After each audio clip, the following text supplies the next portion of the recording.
प्यारे दोस्त, गुलजार सियाल जो एक खूबसूरत ऐं मशहूर नज़्म असां रोल माण्हू अॼु अव्हांजी ख़िदमत में पेश कयां थो।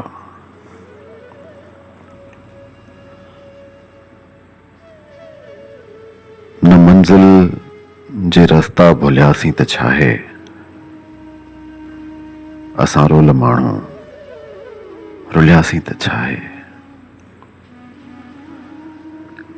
न मंज़िल जे रस्ता भुलियासीं त छा आहे, असां रोल माण्हू रुलियासीं त छा आहे। असां जेकॾहिं मन में मंदिर हुजूं हा, हसीनाऊं भेटा में ॿारिन हा ॾिया। असां या त मस्जिद जा महराब थियूं हा, पवन हा साते के सजदन जा लिया। न हो इश्क में हज जो इम्कान कोई, बदी खाली एहराम निकिरी पियासीं। असां लाइ गंगा जे इश्नान ते झल किनारे किनारे ई हलंदा रहियासीं। असां लाइ गंगा जे इश्नान ते झल किनारे किनारे ई हलंदा रहियासीं। मोहब्बत जो मेराज नाहे असां लाइ, ईअं ख़ाली उबॾे उॾियासीं त छा आहे। असां रोल माण्हू रुलियासीं त छा आहे।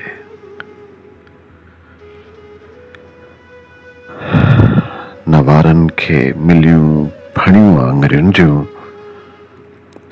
न ज़ुल्फनि मां आई हवा का उठे जी। ज़माने में भुलिजी कई कंहिं न हूंदी, असां लाइ ॻणती का परते रुठे जी। हसीननि जे हूंदे अकेलो गुज़ारण, वॾी साबिती आ अभागे हुजण जी। असांजी त तक़दीर कंहिं वक़्तु सखणी, कई न आहे दावा सभागे हुजण जी।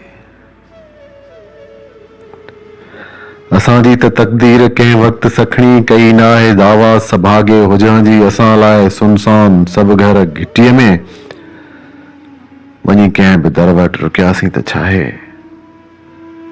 असां रोल माण्हू रुलियासीं त छा आहे।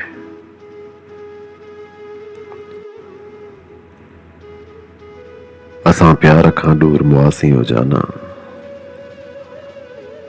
ख़ुदा कोन बख़्शींदो जन्नत असांखे।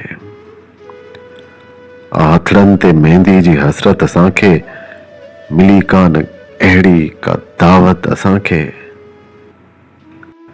रखी दर खुलियल जे ॾिसनि राह पंहिंजी, असांखे निगाहूं से हथ कोन आयूं।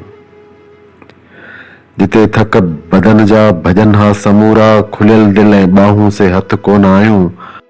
असां सां ज़माने खे का गर्ज़ नाहे, उन्हे साण ॼाणी रुसियासीं त छा आहे। असां रोल माण्हू रुलियासीं त छा आहे। न मंज़िल जे रस्ता भुलियासीं त छा आहे। असां रोल माण्हू रुलियासीं त छा आहे।